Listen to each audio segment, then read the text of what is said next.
with our show, it's interesting because we have a big chunk of male listeners who, like, whenever they write to us, they're like, it's just very fun to hear a bunch of women just like goofing off and not being like interrupted all the time and being talked over. Y'all are so funny, and we converse differently because there's less competition. I mean, this is also just with stand-ups. I don't want to generalize everybody, but like when you get a bunch of like dude stand-ups together, they're constantly just trying to like constantly one up each other. No one's really listening to each other, but like, we tend to be more collaborative in a riff and give everyone the space to, kind of get into it. It's more than just your output, more than a bike. When you hear your shout out, you know it's all right. Put on your magic pants and let's go. We're cruising into the power zone. Clip in, set yourself free. Come on and take a ride with me. You know what you need to know and what's it all about. Everything you need, it's on the Clip Out. Welcome to the Clip Out, episode 158. This is Crystal O'Keefe. And this is Tom O'Keefe. Hi. Hi. This is normally where we chatter a little bit about stuff that's gone on in our lives, but you were on a conference call that would not end. It would not end. So I think we just skip all that and you tell us what you got in store for people. Okay. That sounds good. Yeah, I'm all about efficiency right now because I just listened to a lot of stuff I did not care about. I'm sure you guys out there can relate. So we are going to talk... Is that really where you want to go? Like, I'm sure our listeners relate with hearing things you don't... Zoom work calls. If you guys don't think that we have anything fun to say, then you shouldn't be here right now. So what do you have in store? Well, I was trying to say that. So one of the things I wanted to talk about is this ESPN live battle thing. Whatever that is. Yeah. We're going to talk about that. Okay. We're going to talk about the studio being reopened-ish. We have another new instructor to discuss. John Foley was in an article. Stocks. Stuff like that. There's all kinds of interesting things about competitors that we're going to talk about, and I think that's it. Okay, well, I guess before we get to all that, shameless plugs, don't forget we're available on Apple Podcasts or wherever you get your podcasts, Google Play or Spotify. Don't forget we're on Spotify, just like Joe Rogan, only without the $100 million contract. And you can also, while you're at the iTunes, you can leave us a review. We have Apple Podcasts, not iTunes. Okay, I'm showing my age. We have a new review. Yay! This is from Bimmer Law. I think I'm saying that right. Okay.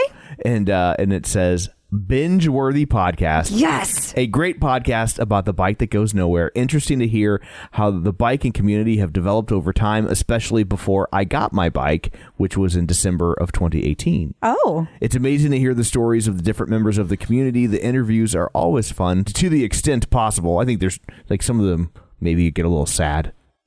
Yeah. Trying not to be like, hey, that cancer story was fun. Awesome. Yeah. And each one has the potential for a moment to really connect with not only the community members, but also the hosts. Crystal and Tom make every episode enjoyable, and they sure seem to have a great relationship that comes through. Aw, that was such a nice, well-written, thoughtful review. There's actually more if you want it. Whoa, yeah. Are you kidding me? Yeah, they were really with the time Please go here. on. And as a bonus, they are located in the same metro area as I am, so I can appreciate the local flavor. After 2.5 months and 100+ episodes, not sure what I'm going to do now that I have to wait each week. #BimmerLaw, smiley face, thumbs up. How do we not know this person? I don't know, but thank you. Yes, thank you so much. Whoever you are, reveal yourselves. And also, while we're shamelessly plugging, don't forget our Facebook page, facebook.com/theclipout. While you're there, like the page, join the group, and of course, sign up for the newsletter at theclipout.com and use #theclipout on your Peloton device. Yeah. I need to set up a bike ride or a run so people can actually have a reason to use it. Yeah, totally. Because they have some to choose from. So they don't want to just like if you're on a ride with your favorite instructor, you don't want to switch over to the Clip Out because you're on with your favorite instructor and you want them to see that you're supporting them. Right. So I need to give people a specific reason to use their hashtag. So I need to work on that. Okay. So anyway, I guess that's all of that. Let's dig in, shall we? Digging. It's time for news of the Peloton. You know, I push the Facebook page and group all the time, You do. And here's a good example of why you should join the group. Okay. Because this top story right here, you would have known about, 5 days ago? Yeah. Yeah, we got a little tidbit about this early on. Yeah, so I mean, we've been talking about this for almost a week now. Yeah, this is a great example. And what Tom is referring to as this is the ESPN live rides that are happening this weekend. And I hate to call them live rides because it's not what they are. It's called the All-Star Ride or something like that. I really need to figure out what the heck this thing is called so I can call it the right thing. Right. But at any rate, it's a bunch of, they're going to have a men's division and a women's division of pro athletes starting at noon Eastern on Saturday on ESPN. And what's going to happen is there's going to be a 20-minute ride hosted by, or led by, because it's class, led by Alex Toussaint. And then there will be a 20-minute ride for the women's division instructed by Robin Arzon. And then there will be an overall winner of both of those. And if all of the participants of each class reach at least 3,000 output altogether, then Peloton is going to donate 1 million meals to the food banks. I believe it's the food bank in New York City again, which is awesome. And that is wonderful. Awesome. I think it's fascinating, one, to see how far Peloton has just embedded themselves in the zeitgeist in such a short period of time. And also the things ESPN has to do to create content while there aren't any professional sports. Yeah. And I have so many questions about this. Like, I know for a fact this has already been recorded. Like, this is in the tank. This is not a thing that you can just, like, a person can hop on their bike and do with them. Which, by the way, people have been asking that question over and over again. No, it's not on the schedule because you can't take it live. They will put the classes up on demand later for you to take. So you'll be able to race all of your favorite all-stars. But I think it's interesting because, they recently had the collaboration with Alex Toussaint for The Last Dance, which was that Michael Jordan documentary. And now this. And would any of this have happened if it hadn't been for COVID? I don't think so. I don't think ESPN would be filming something like this if not for just the complete lack of sports. Yeah, I agree. And that I don't mean that to say anything negative about Peloton. Totally. I just find it interesting. Yeah, this is a very outside the box idea. Yeah. And I mean, it's smart of Peloton to seize on it during this moment. But yeah, I think that if this wasn't currently happening, then they would have a bunch of other stuff to show and they wouldn't even contemplate it. I also think it's funny / interesting that I feel like the original Peloton movement that occurred all the way back at the beginning, before I joined, the OG crowd, they started that Facebook group and then Peloton eventually took it over.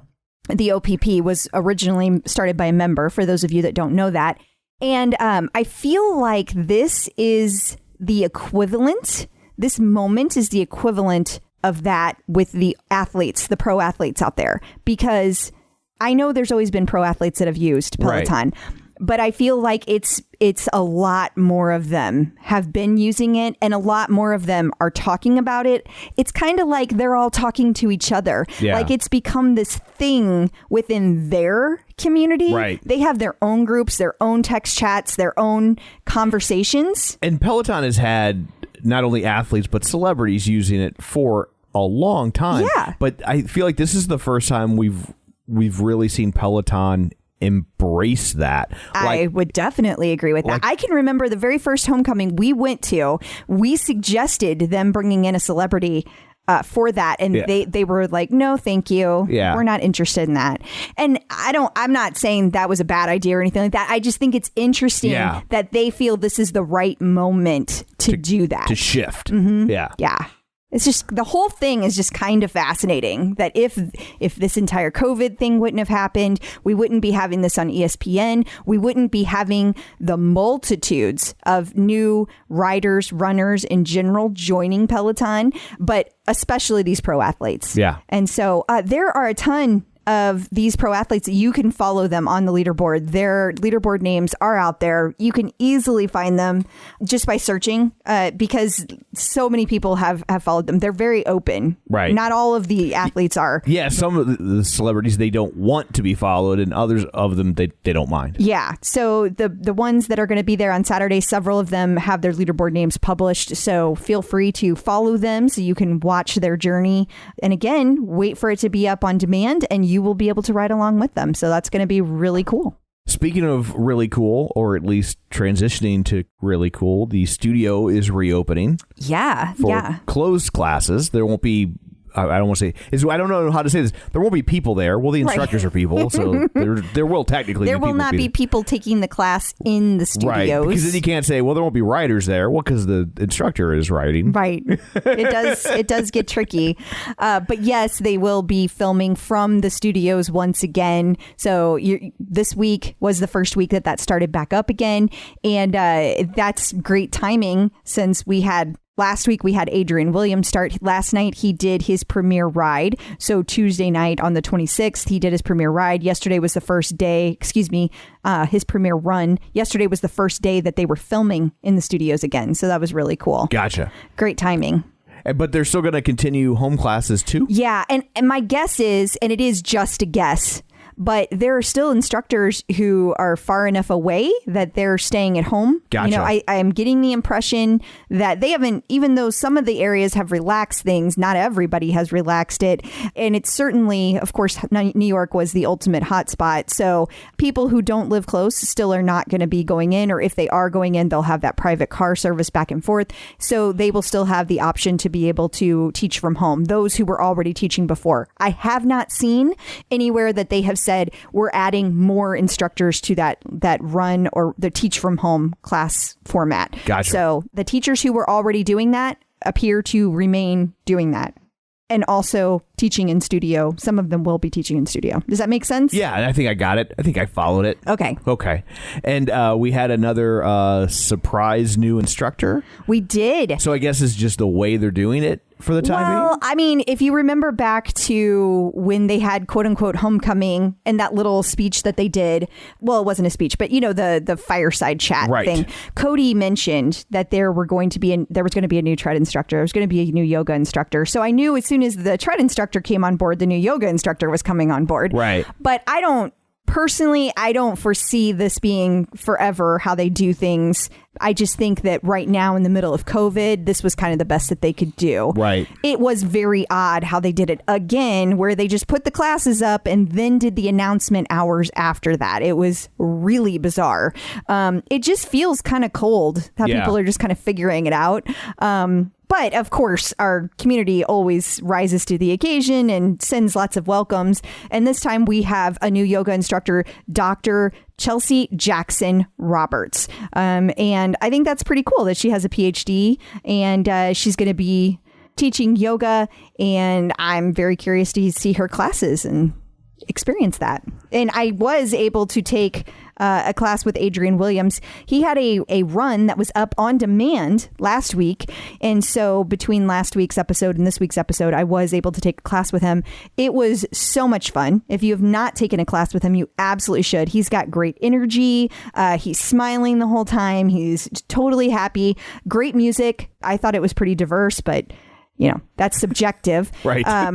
And I will also say that I know that there's a lot of people out there who don't have a tread, but don't let that bring you down. First of all, he's got strength classes, so take those if you haven't. And also, as May, our lovely May pointed out, that you can always take a run on your bike. Just, prop your tablet up on your bike and take the run class and just follow along. I've done that in reverse. I've taken a run with the bike. So it's totally possible to do. It's a little Peloton life hack. Yeah, absolutely. I mean, who says you have to follow the lines exactly? Well, you don't have to. Use it however works for you. Peloton is totally about that. Can't even imagine what your coloring books must have looked like. However I wanted them to. So John Foley was in Time magazine. Yeah, that's pretty freaking cool, right? It is cool. I was also thinking, like, boy, that used to be a much bigger deal. Well, like, I don't, not to disparage him being in Time magazine, but like just magazines in general. But he wasn't on the cover. Sure. I mean, I think still in it. I know. Yeah. But I think that big deal, that big deal moment you're talking about is being on the cover. Right. And they started a whole new column it's like a series, a feature, if you will, that's going to be in there on an ongoing basis. I believe it's called the Leadership Brief.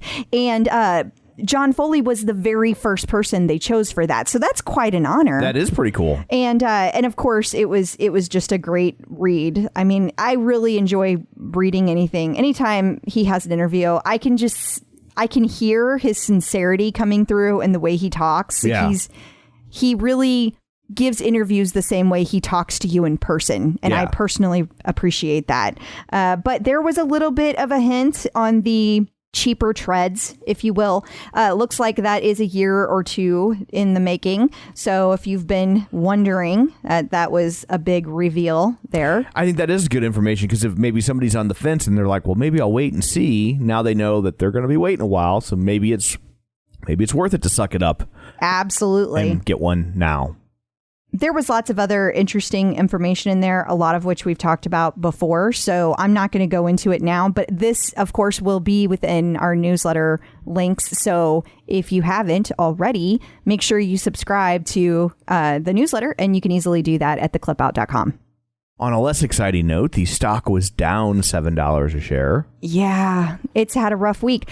Apparently, since so many states are opening up and relaxing their COVID restrictions, the market interprets that to mean that Peloton is going to... now nobody cares. Yeah, nobody cares. But I mean... that's dumb. The market just doesn't get Peloton, and so it'll be fine. Yeah, and it's still $40 a share. Like that's the crazy thing. The big drop it had is still $40 a share, which is still quite a ways above where we started back at the IPO. Yeah, and all those people aren't just going to go throw away their bikes now that the gyms are open. No, like it's like what and I still think that there's lots of people that are anticipating a second wave, and that they're still going to be like, I should go ahead and get one, because if this ramps back up, I saw an article. Get longer.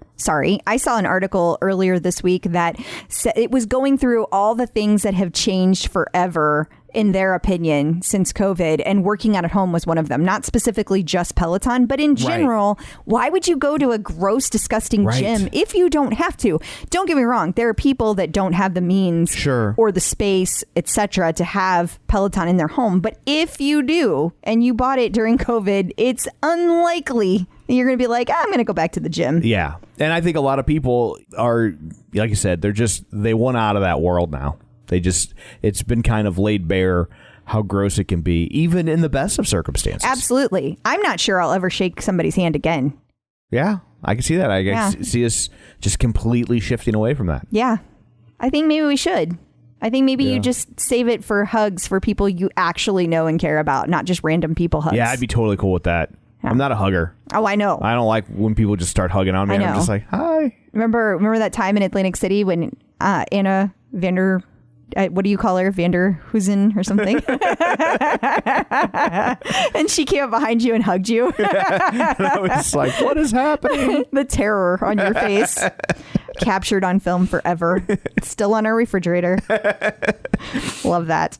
So the NMPA is having a virtual conference.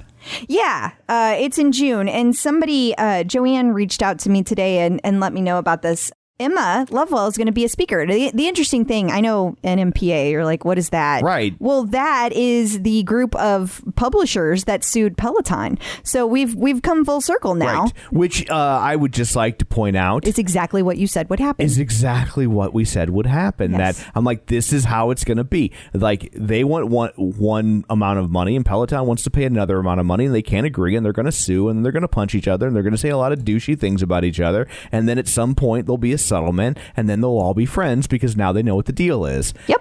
Ta-da! All of that happened in less than a year. Yeah. Which is honestly, I think, says a lot about Peloton, because normally things like that can drag out for years. Yeah. And they got all of that done in like 8 months. Yeah. And for those of you still asking, I'm going to say it one more time. No, I don't think the deleted rides are coming back. I know you're disappointed about that, but no, I don't see it happening. Never has.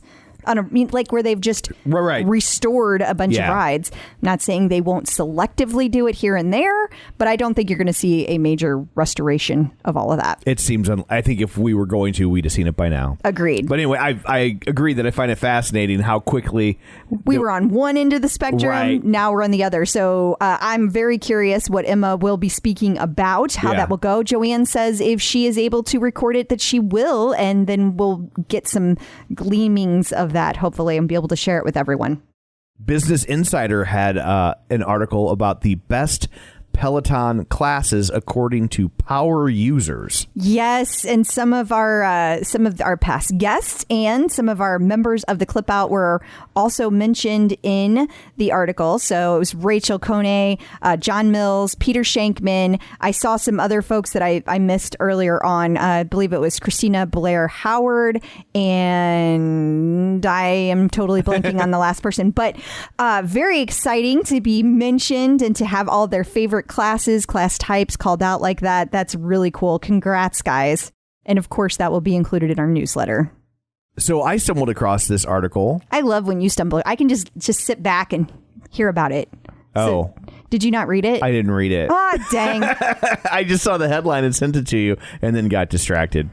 Sorry. Okay. Well, I think we can make some assumptions. Yeah, it's from a website called studyfinds.org, and it's talking about how people are gaining weight during the COVID crisis. Yeah, the headline actually says that half of Americans fear they will never get their pre-coronavirus body back. That's shocking. Half? Yeah. What are you guys doing at home? I mean, you guys being plural, not just everybody listening to the podcast, just to be clear.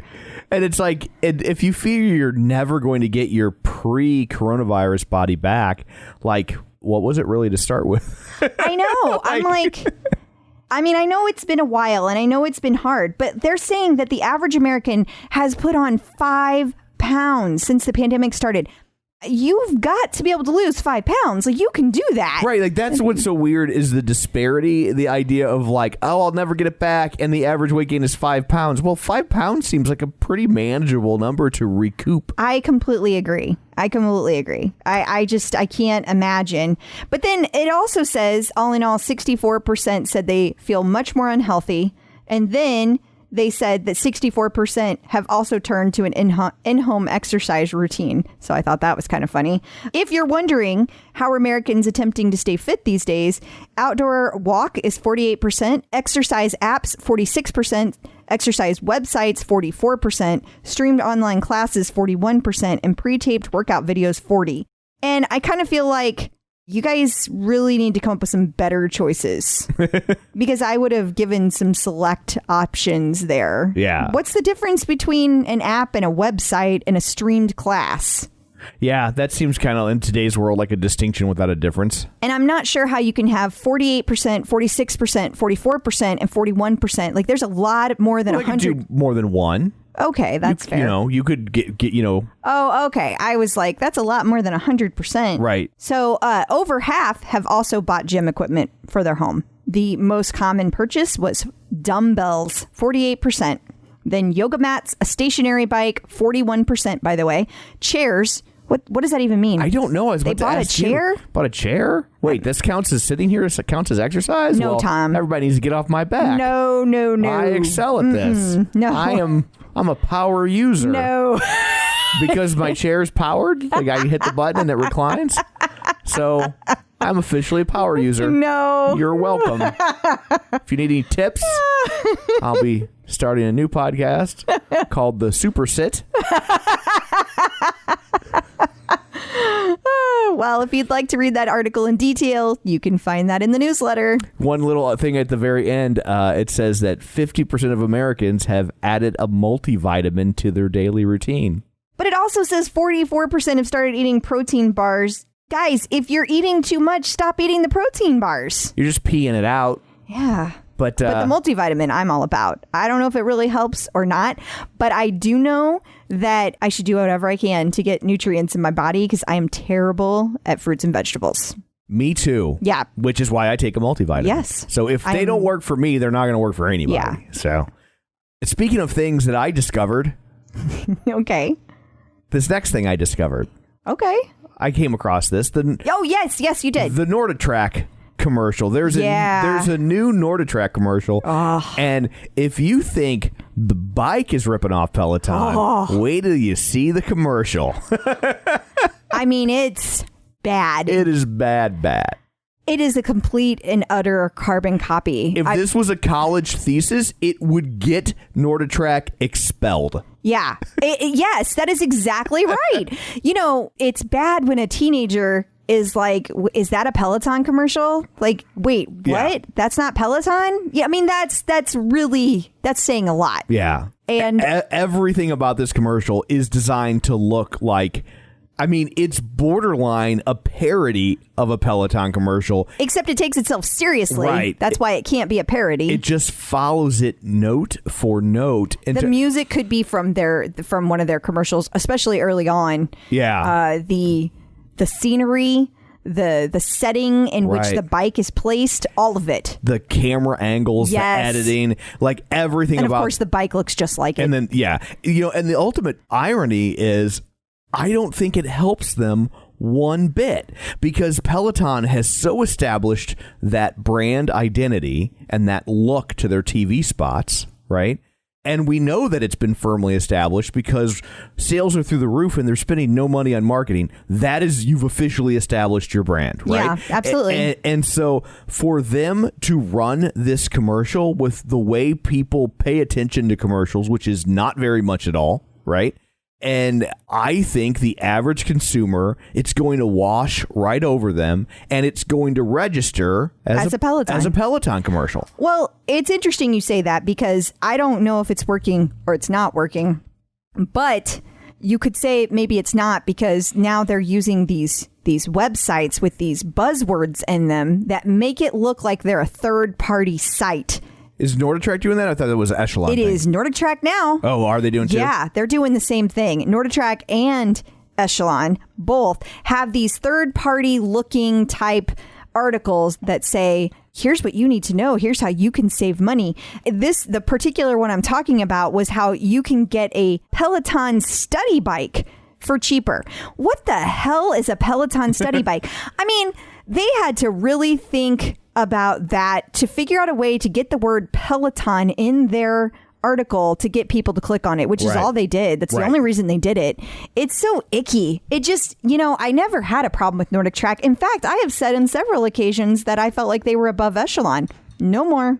Nope. Same dirty, nasty tactics. And I think it shows you that Peloton must be really kicking them in the nuts. I would completely agree with that. Because NordicTrack's an established brand. It's been around for years. They shouldn't have problems, especially in the current environment, selling their products. And the fact that they have to stoop to these sorts of tactics, to me, just screams desperation. I would agree. And for those of you who have said, well, they're going to probably be filing a lawsuit. Yes, they did. And we covered that in our last episode. So if you want to hear the details about that, check out 157. And I can't help but think that this commercial just makes the arguments Peloton is making in their lawsuit even stronger when they've had a certain look to their ads for decades. And now they come out with a bike that looks just like a Peloton, and then they come out with a marketing campaign that looks just like Peloton's. Yeah, NordicTrack better enjoy it while it lasts, because when they get that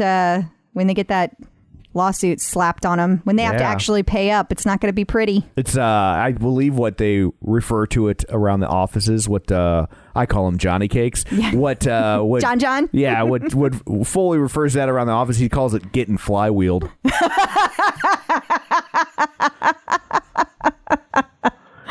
Getting flywheeled. Yep. He just he has a red phone. He picks it up. It rings the lawyer, and he just says, "NordicTrack, flywheel him." It's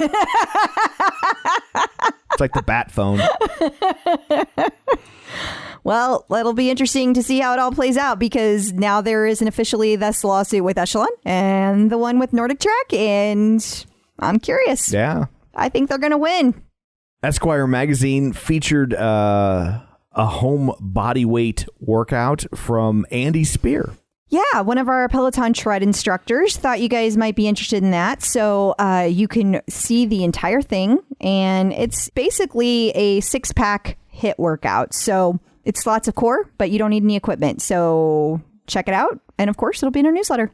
Now, it's been a while since we've talked about this next person, so we might need to explain to some of our newer listeners. That is true. Who this person is and why it's relevant. Wow. Okay. Let me think back. Got to go back in the archive. So we have a little update on a past instructor named Stephen Little. And for all of you who are new to the Clip Out Peloton in general, Stephen Little was a huge success within Peloton and left very suddenly. And it was with great loss. And Stephen Little left his mark with Peloton. And the reason he left his mark is because he brought heart rate training to the forefront.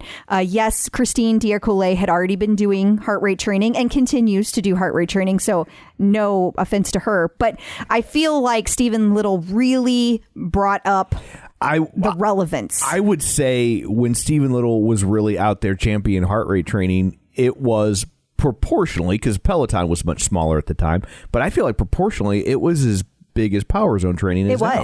It was. It was like that's what people went to for that kind of super disciplined, data-based training. I totally agree with that. And Stephen Little also had a very different personality than most of the other instructors, which, was divisive. Some people loved it. Some people he drove a little crazy. But I mean, that's anybody, right? That's anybody. I would know nothing about that. Me either. So having said all of that, he was working at Peloton, left Peloton. He has done his own at-home workout program. He then moved and he went back to, was it SoulCycle? Flywheel? I think it was Flywheel. I think it was Flywheel. He was there very briefly. And then he got back into real estate, which he had been in previous to all of this. And now he's meandering back into personal training, fitness. So I wanted to give you guys an update. I don't know exactly how it's all going to pan out. He's been talking about it on his Instagram and other social media that apparently he's thinking about putting together some kind of personal training type of thing. So as we learn more about that, we will let you guys know what Absolutely. it looks like. The Today Show continued their love affair with Peloton. They did. They love the Peloton. They do. Although I have to say, this one was not a complete love story. Like they didn't say anything bad about Peloton, but the whole tone of the article was like, do you need to do more than cycling to lose weight? So here's the thing of why I still file this under love affair. Okay. Because it starts at the premise that of course you're doing that. Fair enough. Right? That is fair enough. Like, yeah. that's the baseline. That's true. You got a Peloton. You're doing that a lot. Okay, now let's talk about the next thing. That's a good point. And I want to say I've heard a lot of criticism about this article. Yes, I know Peloton does a lot more than cycling. Like I am very much aware of that, if you guys did not know. And I know that the article didn't talk a ton about that. I think they were trying to kind of make the point that cycling should not be all you do. There are tons of you out there that is all you do. And there are tons of you out there that cycle endlessly for hours and hours a day. And nothing wrong with that, by the way. And I think they're kind of talking to that person, that like you could be doing some other things if you're having trouble, if you're stuck and this isn't working. Here's some other things you could try. I'm of two minds because adding other things to the mix, there's nothing wrong with that. But at the same time, if it's working for you, then, it's also kind of like when you bring home an A- and your mom's like, well, why did you miss this question? Right. I totally agree with that. I mean, I think that you can absolutely lose weight using the Peloton and of course, a good diet, because no matter what exercise you're doing, if you're not eating well, it's not going to happen. You have to make changes to your diet. That's just end of story. But assuming that you have a decent hold on your nutrition and you're using the bike, I think you can totally lose weight.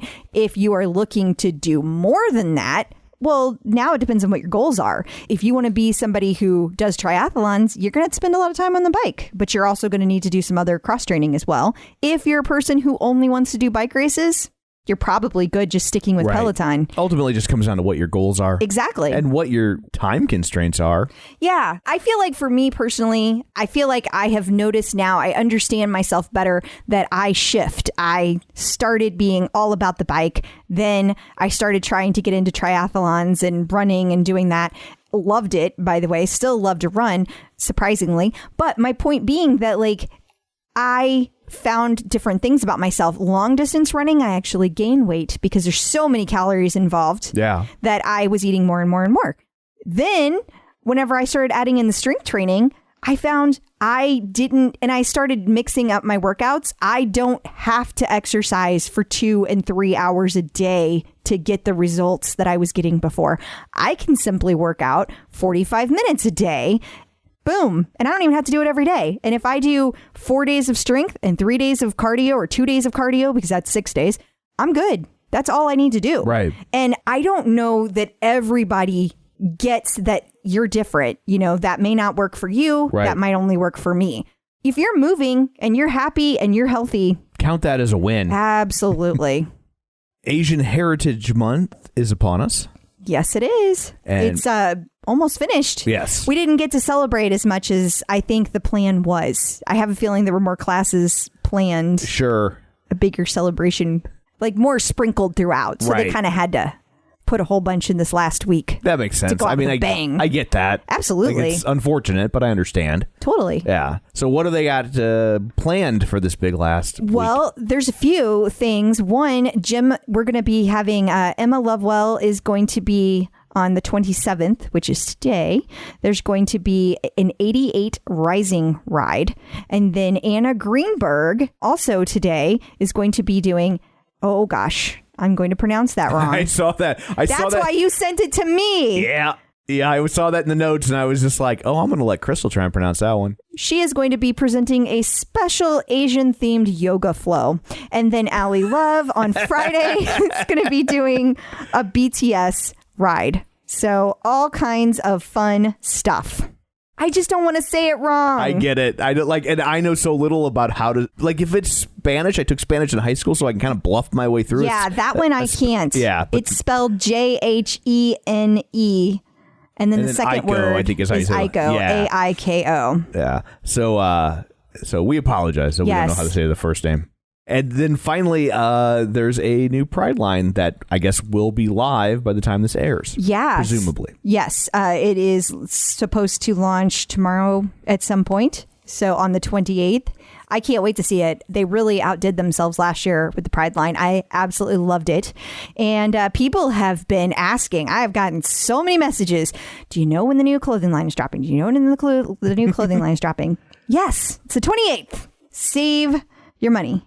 I know it won't matter because you guys will already have bought it by the time you hear this. Enjoy. Checking in with the Peloton community. So joining us today via the magic of Skype-a-phone is Brandie Posey. So for the uninitiated, she is a stand-up comedian, and she has performed at the New York Comedy Festival, the Riot Comedy Festival, the San Francisco Sketch Fest. She's opened for Kyle Kinane and Maria Bamford. That's a big deal, in case you don't know.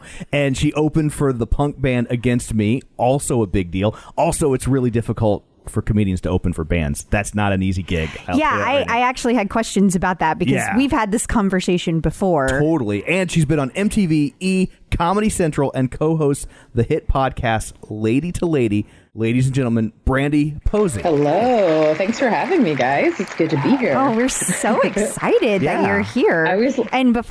Go ahead. Oh, I said I always love having my credits listed at me because it feels like I've done something with my life. It's nice. So thanks, guys. You're very welcome. And you have done something. Yeah, so. thanks. You can call my dad and read that list to him. Maybe coming from somebody else that might actually matter. It always matters to your parents more when someone else is says impressed. it. Yeah, absolutely. Absolutely. Yeah. I don't think I've ever done anything that they're impressed by. They're like, oh, yeah, that's cool. I didn't know that I had impressed my mother until she died. Oh. Like I literally found out at her funeral. Everybody was like, oh, she was so excited when you did this or that. I was like, really? She never told me. Would have been nice information to have at some point. I would have added a couple things to the eulogy there, but okay.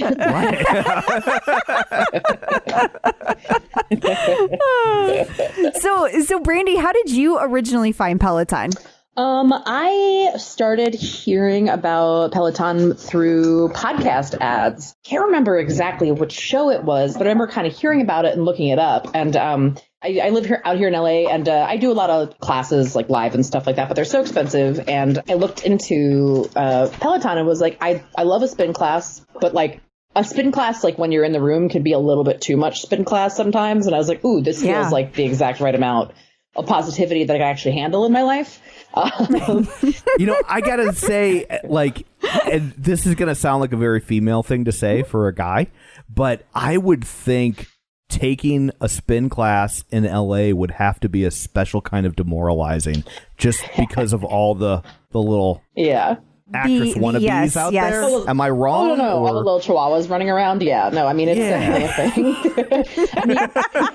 I mean, but it's funny though, because it's like, I've like don't live over in West Hollywood or anything. I live in like East Side, so like I had like the classes I would go to were a little bit different, like a little bit more like different bodies from all over the place. Although Jeremy Piven used to go to that spin class, and I would sit behind him and I'd watch his leaderboard, and then I would crush him. And I do kind of miss that, because it felt good to know that I could like watch his bald spot sweat, and then I would just be faster than him. It's funny that you mentioned his bald spot, because in my head he was totally wearing a pork pie hat. Yeah, I mean, it came off and on immediately when he exited and entered class. Like, it for sure does not leave his head. It's like very similar to a Bret Michaels with his bandana situation. Oh, that's fabulous. Okay, so when did you end up getting your Peloton? I got my bike about 3 years ago. I shot a pilot for True TV for a live show that I do here in LA. And as opposed to paying down my credit cards, I said, well, I got a chunk of money. I'm going to buy that bike. That was a good choice. Yeah, that was a very good choice. I'm very happy with it. I really love it a lot, especially now. I've had a couple of friends that have just been like, oh, I'm really jealous you got that bike. And I'm like, yeah, that Peloton wife commercial is she's feeling pretty smug about right now. She really is. Yeah, exactly. She's like, everyone hated, but guess what? Yeah. Who's working out at home now? Exactly. So I've had it for about 3 years. I love it. I mean, I use it, probably 4 or 5 times a week. I mean, in different capacities. Like I don't have the tread. I just have the bike. But like I do the yoga. I do like I'll do like the outdoor walking stuff. I mean, I do the strength training stuff all the time, and I usually listen to meditation before I go to sleep at night as well.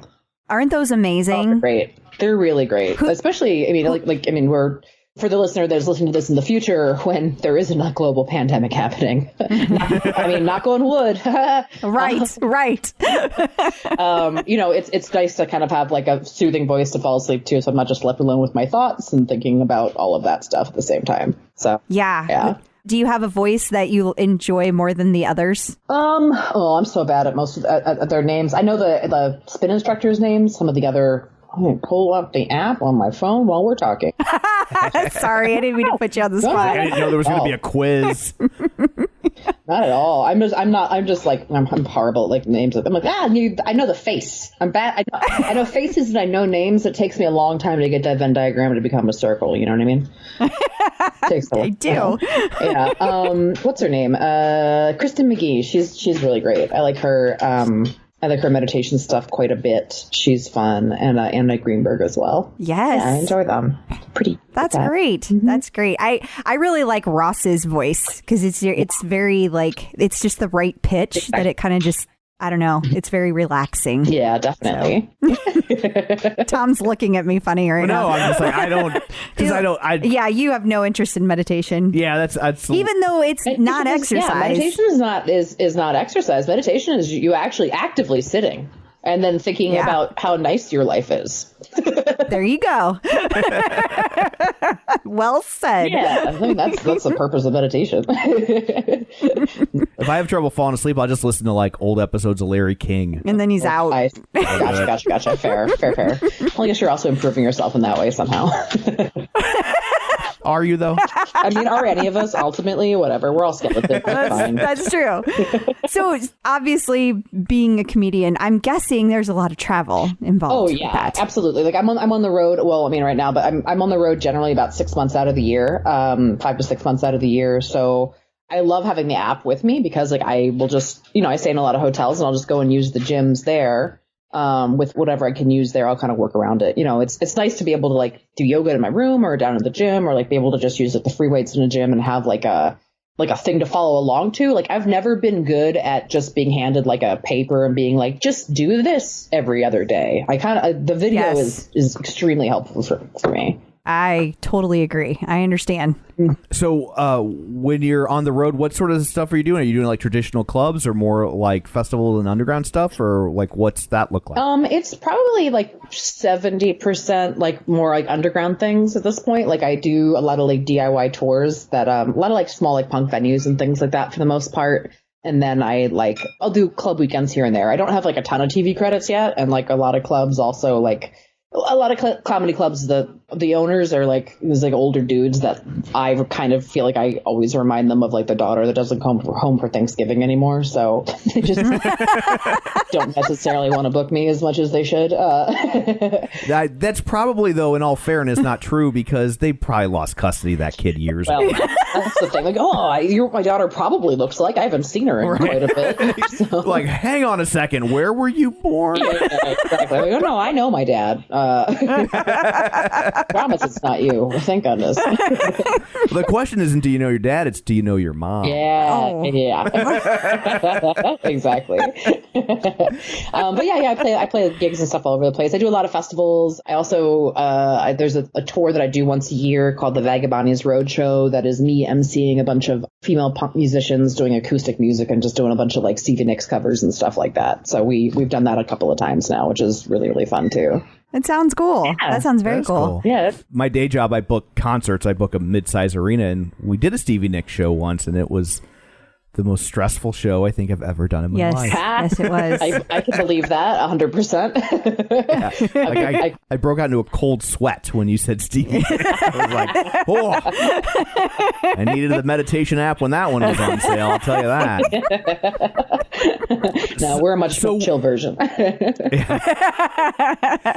So how does that work on the DIY stuff? Like, how do you get the word out, and where do you find the places, and how do people know that you're a thing and they should come see you? The marketing guy in me is always fascinated by that. Of course. So I've been doing comedy for about 12 years now. And I think 9 years ago, I started getting accepted into festivals, comedy festivals where like you go and you do them in different cities. And when you're there, you kind of meet the best of the best from all these other different places all over the country. So that kind of like builds this network of, comics that are kind of at your level and are like kind of doing the same kind of stuff in different places. So you kind of just start knowing like, oh, I want to go to St. Louis. And like, I know, my friend Kevin lives in St. Louis. And like, if I go there, like he can probably help me book like a week around there with a bunch of other shows and stuff. And, there's a lot of comics that are a lot of comic run one-nighters and stuff all over the country that, you get a couple $100 if you go and you headline that. So you kind of like get these bigger anchor shows that, you can make like a real chunk of change on. And then you kind of do these, these one-nighters that are booked by comics or friends of friends along the way, basically. So like what I'll usually do for like a tour run when I'm doing it is I'll be like, okay, these are like 2 or 3 anchor points over the course of like 2 to 3 weeks that like I've booked these out. I definitely want to do these. So what is the best route to get out there and who do I know along the way? Or like, you kind of just start putting it together kind of like that. Gotcha. Okay. Yeah. That's fascinating. Yeah. It sounds like a lot of work. It definitely is. It's like planning a war is what it feels like. You just are staring at a giant map of the U.S. that I have in my office that I just like look at it. I'm like, okay, cool. These are the cities that are close by. Where haven't I been in a while? Like I'll try to hit most places every like on a year and a half rotation as much as I can. And then, I have an album that's in rotation on like Sirius XM. So people hear it there or like, wherever they listen to albums on Pandora too. So pick up fans that way.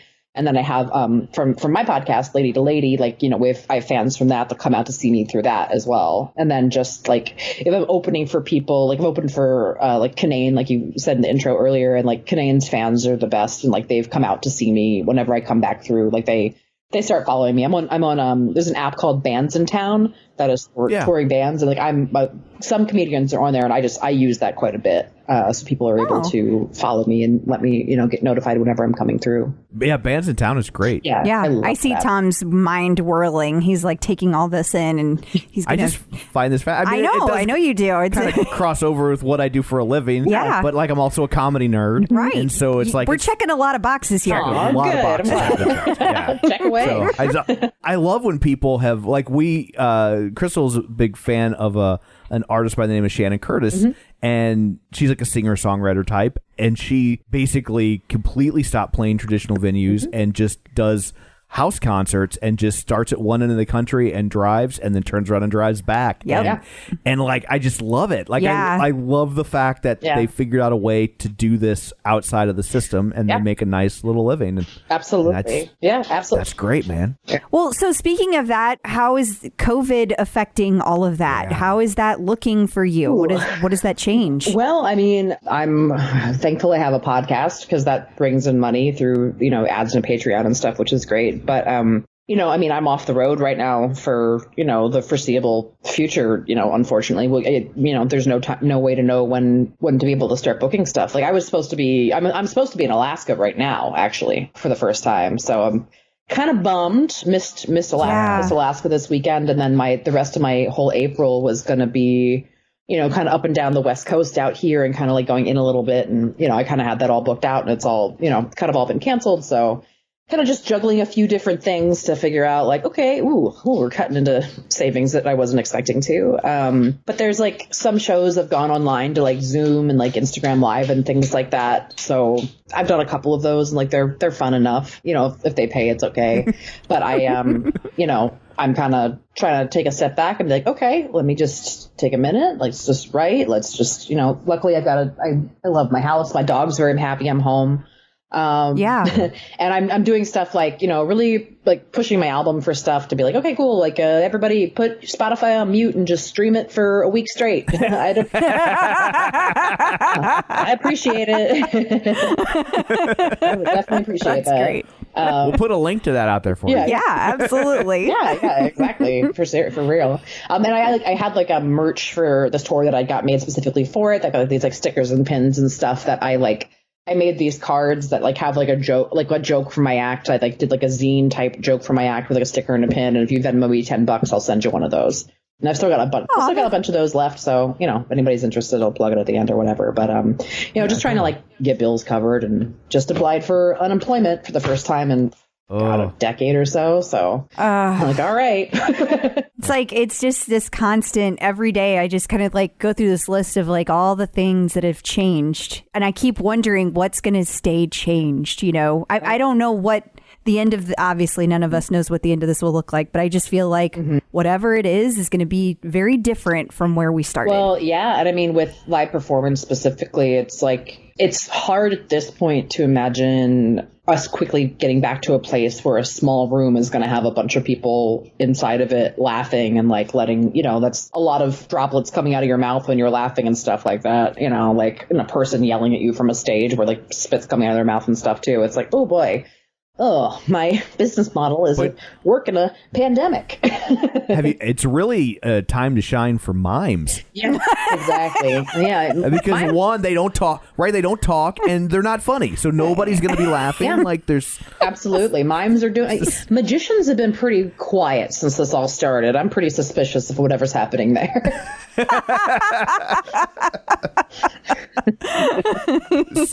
So where in Alaska were you going to go? Anchorage. There's a festival that just started last year for the first time called Alaska Before You Die. And I mean, hopefully I go next year. They were a little on the nose with that name, though, weren't they? I know. I was like, when it was getting, it took them a little bit longer to cancel. And I was, than a lot of my other dates that were closer to like Seattle dates and stuff like that. And I was like, ooh, I almost don't want to fly there right now. So I'm hoping they pull the plug on it. And then they did. And I was like, all right, Alaska before somebody else dies, not me. I'm working. Right. Yeah. We were just there last summer. Oh, Yeah. nice. And we That's awesome. took the kids. Yeah. Did a cruise, and you just very touristy version Oh of yeah, Alaska. it was That's all the touristy stuff. our It was- speed. Yes, But it was great. it was, and I hope you get to go next year. Yeah. You'll love it. It's beautiful. Yeah, I really want to. I just want to see a moose in the wild. That's a You crazy didn't- looking animal. Didn't see a one. Really? Really? Damn. We did see the seals though. Oh, that's cool. And yeah, and whales. In Wales, Yeah, but no moose. but no mooses. But we saw a moose when we went to the Grand Canyon. Ooh, We cool. did. I didn't know they had them there. Yeah. Interesting. Yeah, like outside the park. Yeah. Like it was It was in the. it was in a parking It was in lot. the parking lot of our hotel. We were all like, "We hope we see a moose on this trip," and then we're like, we saw one the whole time in the parking lot of the Best Western. Yep. And I was like, "Well, I guess that's why it's the best." They've got moose. That's awesome. Yeah. I love that. There's only one hotel there too. Yeah. Like, well, I guess No, there's there's two. Yeah. But the Best Western is ironically the best hotel there. That is It's- the nice one. Yes, it absolutely is. That was also where we went to the McDonald's for breakfast because they know that you're trapped, Right. Right, Yeah.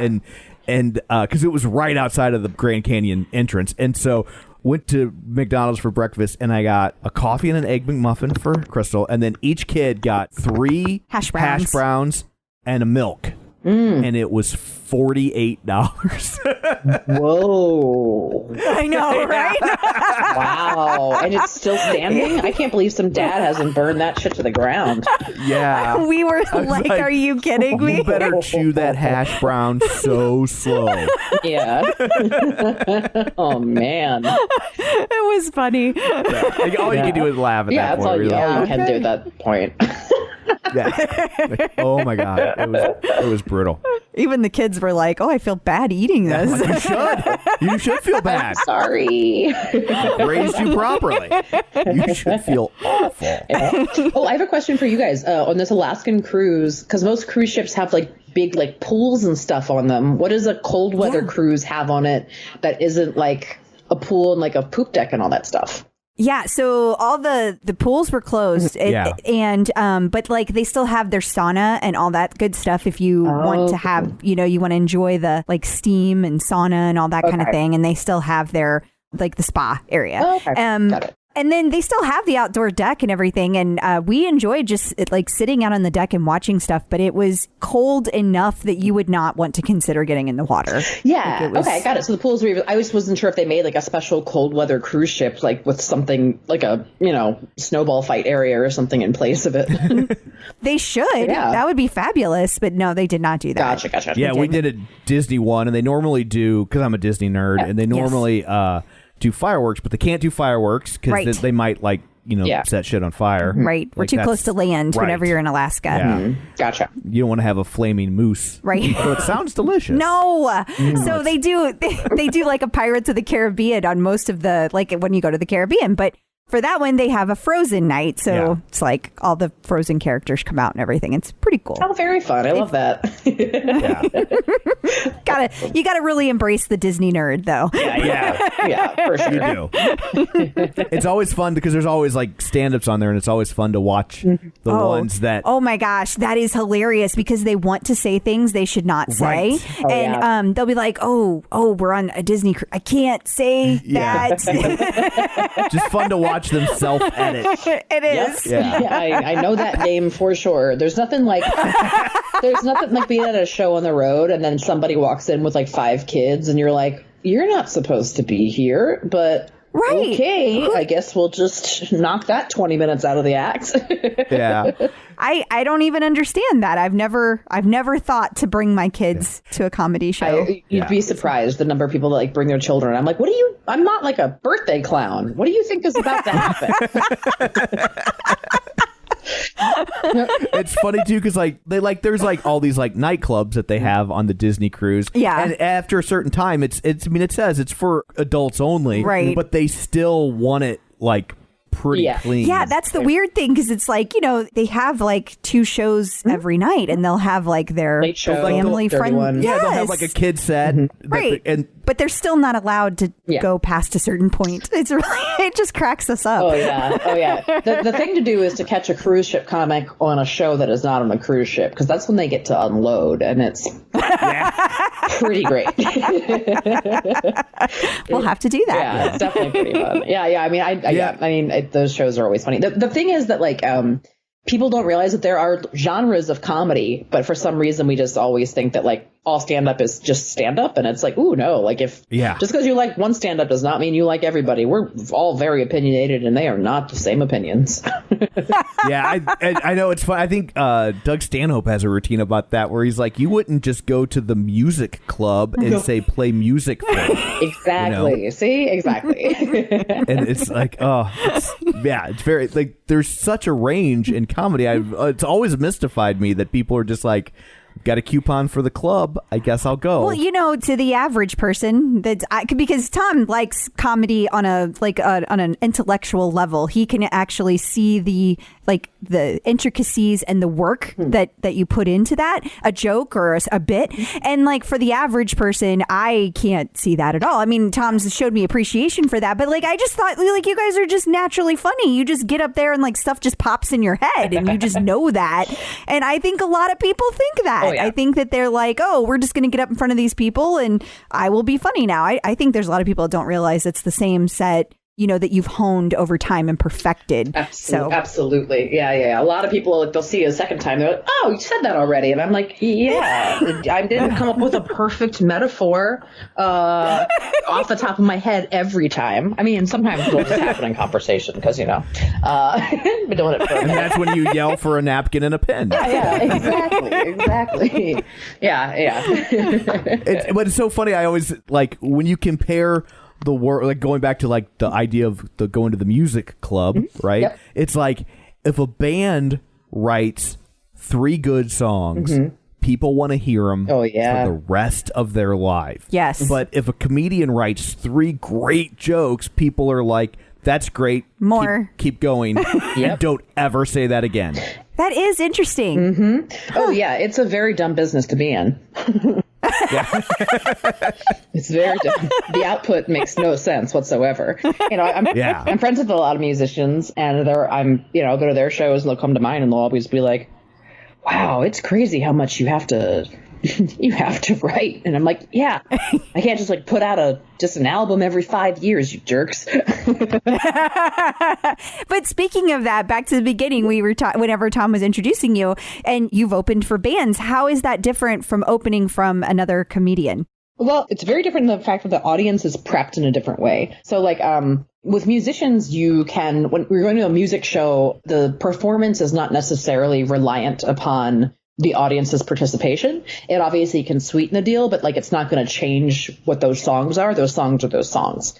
But with stand-up show, and this is pretty much across the case of anybody, you really feed off of the energy of an audience to really like build and like, be able to like get to these moments of like, people are just like applauding and like you're riding a wave of energy and people are following you on a journey. And so if you're a music audience, you're not prepped for that as your job, basically. Okay. When you go on a show, when you're like on a show like that. So it's much more, you're starting from, when you're opening for a band, you're starting from a place of zero where like, most of the time I just bring myself up on stage and then I'm like, hey, I'm going to do comedy before they play the instruments. Let's do a couple, and then I try to, at least for me, I try to just like kind of goof off for a second, talk to people, and then I'll settle into my act, kind of make it as like, informal as possible. But it is difficult to get like the rolling laughter that you get from like a comedy audience in front of those kind of rooms. Like you can break them sometimes. You can break them sometimes, which is sometimes they break you. We're nightmare people. Yeah. But it is like it's harder to get like the same kind of laughs. But I mean, I like the challenge of it, and also just because the audience isn't necessarily laughing as loud as they would at a stand-up show doesn't mean they're not having as good of a time, is what I've learned. So, because afterwards, I have people could be like, "That was so awesome! That's the best stand-up I've ever seen." And I'm like, "I watched you. You were nodding the entire time. It's weird that you didn't laugh." It's weird that you didn't. Yeah, exactly. But then they'll come to a stand-up show, and then they're like, "Oh my god, yeah, that's great." So it is like, music was my first love growing up. I'm a huge punk and ska kid from way back. You know, I mean, that's my heart more than anything, and loved it too much to ever want to do it. But then I fell in love with stand-up and was like, oh, I can see behind the curtain for that. That'll be fine.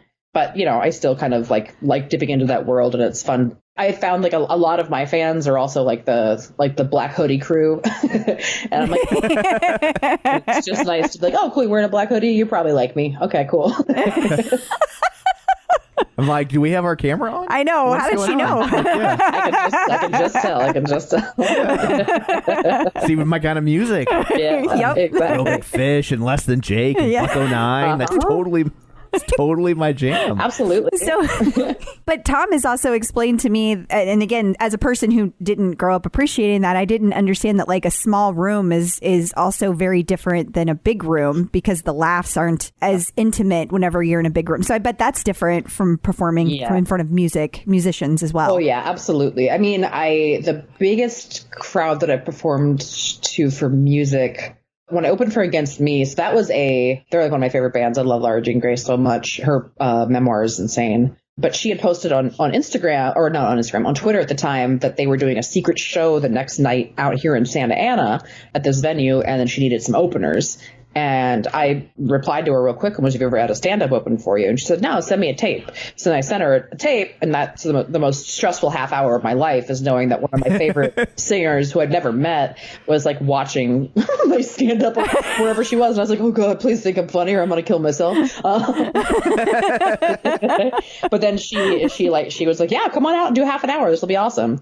So she had me on to do half an hour, and then the Interrupters, because they had just become a band. I don't know if you've heard them or not. They're amazing.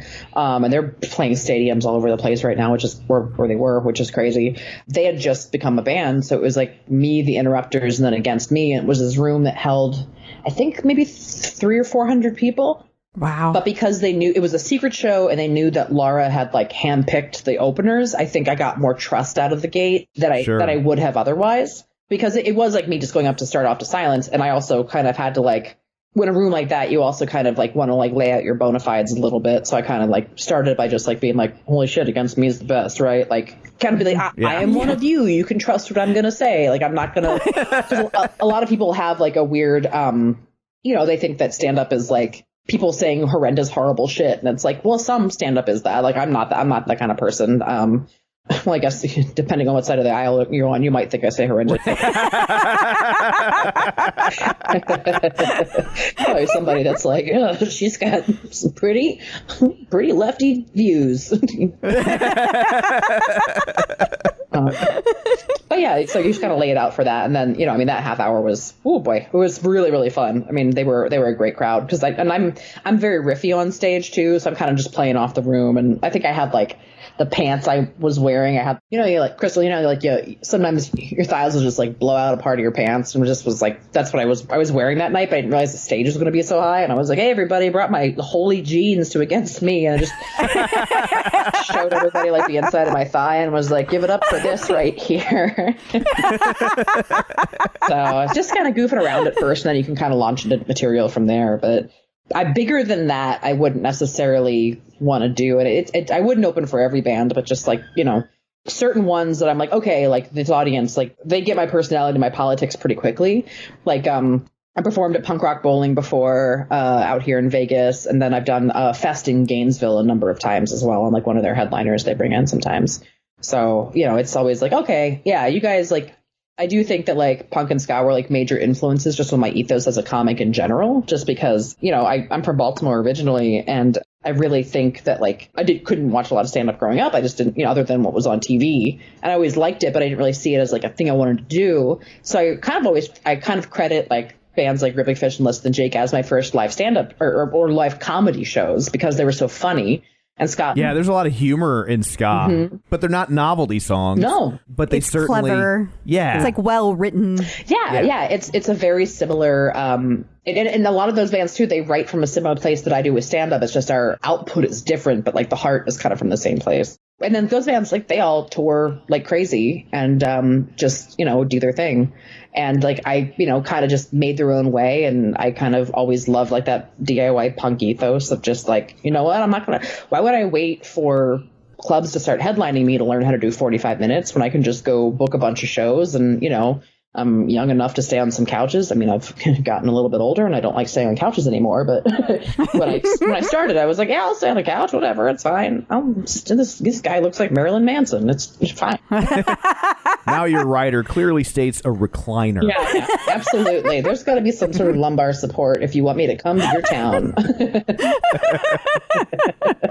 Yeah, it's interesting because, like, I think today's generation, and it's really weird to say that non-ironically, Yep. but, like, the idea of a stand-up opening for a band is such an alien concept where if you go back 40 years, like, that was, before clubs, that was the gig. Oh, I mean, that was how, I mean, all the big names, you know, you were going to start by opening for Tony Orlando and Dawn. Totally. Well, like Bobcat Goldthwait has like great stories about opening for Nirvana. You know, he was like their original opener, and he would tank it every night. People would throw shit at him, and then Kurt would just be standing on the sidelines, just like laughing his ass off, doubled over, just watching Bobcat eat shit. It was great. And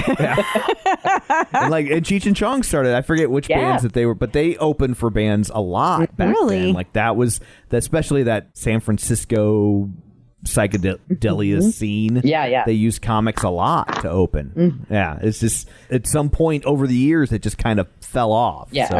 So how did you drift into comedy real quick? I mean, I always really loved the comedy more as an abstract. I mean, I was a kid. I'm 36, and I was like, you know, prime Jim Carrey years in the 90s. It was when I was like, in my elementary school and stuff. So like Ace Ventura 2 is probably the most influential movie in my life. I remember like I was obsessed with that movie as a child. I talked like Ace Ventura for a couple of years in like elementary school. And like the scene where he like comes out of the rhino's butt is like the funniest thing that I saw as a child. It broke my brain. It broke my brain. And I was like, I want to be in a world where this happens all the time. And like that was like kind Surprised of you didn't become a zoologist. Yeah, exactly. I mean, my parents wish. I'll be a doctor. Too much school. But I always really loved comedy, and like whenever, you know, I was doing like, I wasn't a class clown, but I was really funny with my friends, and I, you know, loved like English class, and like reading was always like writing stuff, just like funny short stories and stuff like that more, and like coming up with sketch ideas with my friends. And like we would whenever SNL was on, like on Monday after SNL, we would come in, and lunch was all about dissecting our favorite sketches. And like I would, at the time we only had VHS tapes, so I would record SNL, and I would like stop and rewind and write out my very favorite sketches. So I just like had like, I think I was trying to learn joke structure by just like trying to analyze this thing as much as possible. I've done all this. Word. I have heard this verbatim from Tom. This is crazy. Just back it up like 15 years. When I was a kid, I would do that I had a cassette recorder because it was pre-VHS, and I would do that with Abbott and Costello routines. My word. Yeah. That's fabulous. She's like, oh, that's why your humor style is so old. You have a bowler hat and suspenders on. Exactly. Open for a barbershop quartet. That's the right. Yeah. I've got a flower that squirts water. So yeah, I like did and I went to college for filmmaking because I was like, all right, I want to like be in comedy. I don't really know how to make anything, so I went to a school for that, and like basically spent 4 years fighting with my professors who were like, we're making short films. And I was like, no, we're making sketches. I didn't think there was a huge difference, but they definitely did. So, so I, kind of fought with them, and, but it was, it was ultimately good because it made me justify a lot of my humor pretty early on. And then I moved out to LA because I just wasn't a big fan of New York. And I thought that it was like one or the other after I graduated, and moved out here and kind of just fell in love with the stand-up scene at like places like UCB and like Largo and like kind of like the quote unquote alt comedy scene. I'm not a huge fan of a lot of the a lot of at that time like club stuff. Like clubs here have changed quite a bit since then, but like it used to be very bro-y, very white male. Like there didn't really see myself in that very much. It was very aggressive. But then you'd go to like UCB on $5 on a Tuesday, and you'd see Maria Bamford and Paula Tompkins and Kyle Kinane and Jimmy Pardo and Doug Benson, and you'd be like, oh, this is what I want to do. I love this. So then I kind of just started going to open mics and started running one pretty quickly, and kind of just was writing on the side as well, like, scripts and stuff. But the instant gratification of it was like, I fell in love with it very quickly. And the challenge of it is great because every night is so different that you can tell the exact same jokes to two different audiences in the same night, and one will love you and one will hate you. And just learning to be that mindful and in the top of your brain is just like, it's my favorite thing. And Wow. it's funny because you say it's not just one will love you or one will hate you. There's that middle ground that's worse. Yeah. That's great to be loved. It sucks to be hated, but it's worse to just be met with indifference. Absolutely. And like, honey, I've met some indifference. There's no way you can't. You know what I mean? That's the path to professionalism leads right through indifference. Oh, yeah. Like dating.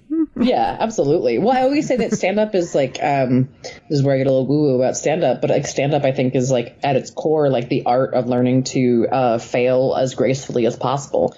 Because the only way that once you embrace that, it like actually kind of, for me, is like kind of a mantra through a lot of my life, where like the only moments that need work in your act are where you're not getting the laughs that you want. At a certain point, the longer you're doing it, a joke that is foolproof and works in front of everybody, cool, that joke's done. All that joke is doing at a certain point is stroking your ego. The work is still in the jokes that aren't quite working in front of different groups, and like trying to figure out like where that works. And that could even mean like a joke is like killing and there's only like one or two spots that people like didn't laugh as hard as you wanted, but you learn to look for those tiny failures to be like, oh, cool, that's a moment that needs work. That's a moment that needs work. And you start like embracing these moments that like, oh, that's where the challenge lies still.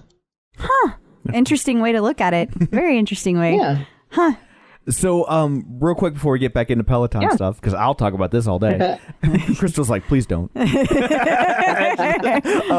like, we only have her for so much time, Tom.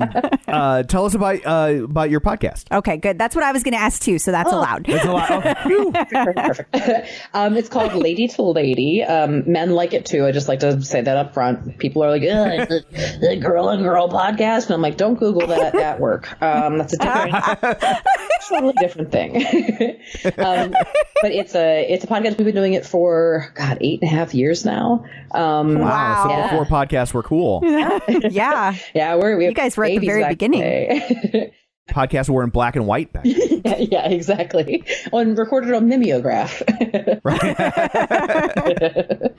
Oh man. Well, it's myself, Barbara Gray, and Tess Barker. They're two of my best friends in comedy. They're also female comics. We've known each other from doing open mics and starting comedy all together back in the day, 12 years ago or so. And about 8.5 years ago, we decided to start doing this show because at that point there was, most podcasts were just like dudes, very no structure, just like a bunch of men having conversations. There were very few female voices in the podcast space at that point. Yeah. So we decided to start doing Lady to Lady, and it's like man to man, but lady to lady is like the crux of the name. And it's the three of us, and then every week we have a different guest who's usually 9 times out of 10 another female comic. So it's just 4 women just kind of riffing about our weeks and just kind of, we definitely earn that explicit rating from time to time because, we get into it. But it's really goofy and fun. It feels like the funniest brunch conversation you've ever been at is kind of the vibe we're going for.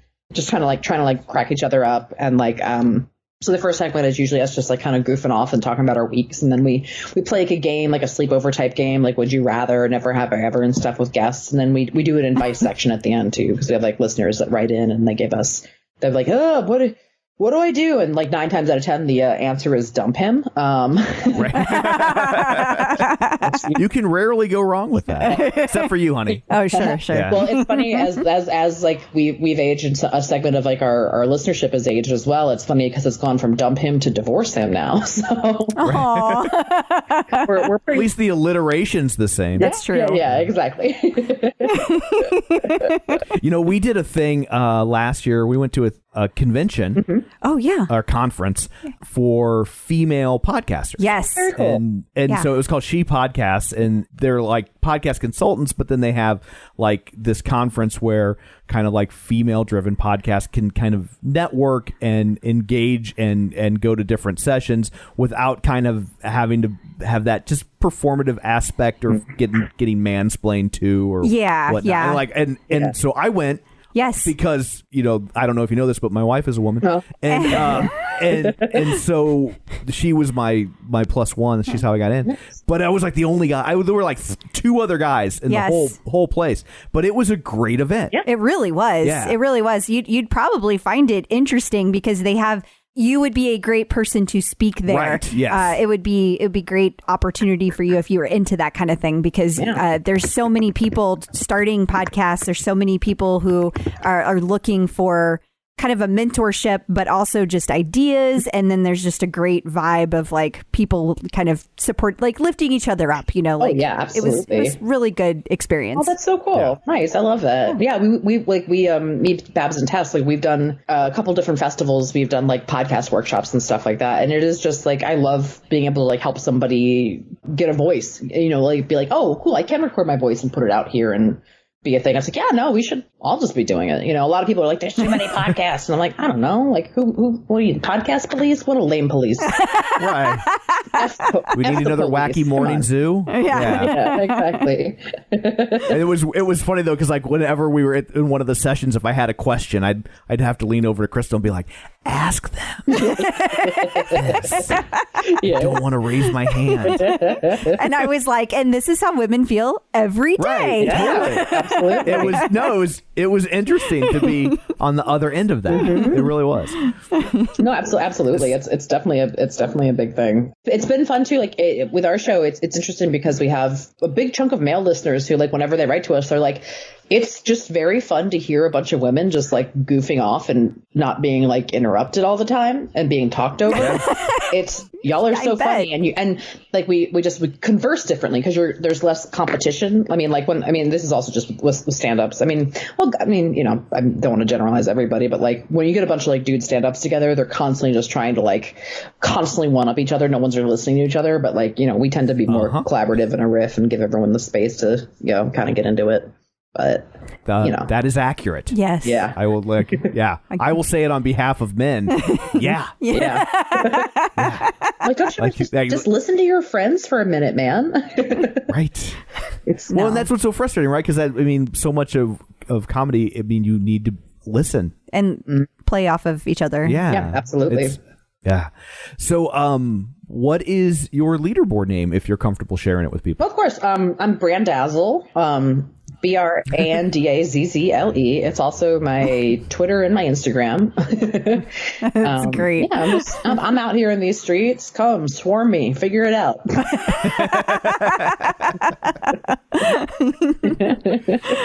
I will definitely be following you. Thank you. Please. Yeah, I've got like 3 followers on there now. I actually just signed up a bunch of my friends like for my digital membership to be like, hey guys, like I know you're stuck home alone, like.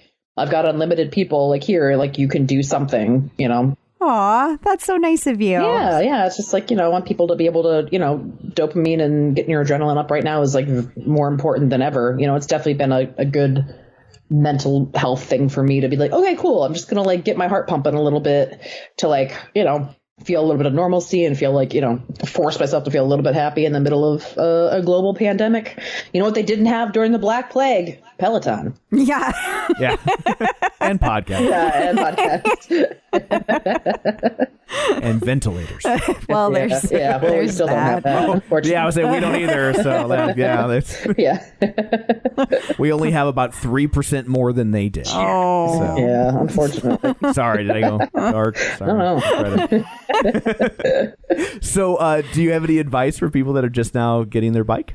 Yeah, I mean, take your time. I think just start like that. It's going to take you a while to build up, to where you want to be. I'd say don't look at the leaderboard at first, if that is a discouraging thing for you. If it's not, then go on and look at it. But I throw a Bluetooth speaker on that I can crank up next to mine because I like that. I like to feel the bass. I think just jump in and go for it. You're home alone. No one's watching you. Try a little bit of everything.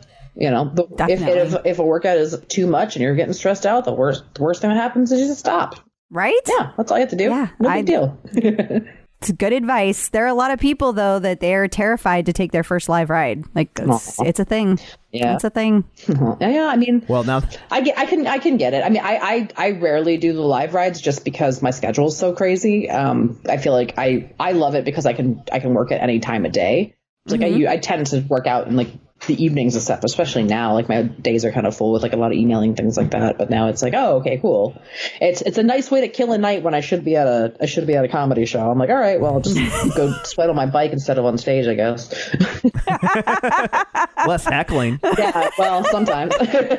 Yeah, I got a dog. It's pretty pissed off I'm on that bike as much as I am. I was internal monologues don't count as heckling. That's just bad self-esteem. Well, thank you so much for taking time out of your busy day to join us. We really appreciate it. Yes, thank you. Yeah, thanks for having me, you guys. It's always exciting to meet more people in the Peloton family. It's a real good time. It's one of my favorite investments that I've made myself in quite a while, and it's just a gift that keeps on giving. That's fabulous. And I noticed that you said you had no idea what tribes were, and I just wanted to point out that if you like Facebook, there are a million Facebook groups out there all about Peloton, for any kind of thing. If you like wine, there's a Peloton Facebook group there's for one that. for doctors, which you're not a doctor, but maybe you'll meet one and make your parents happy. Yeah, that would be great. I'm tired of dating comics. But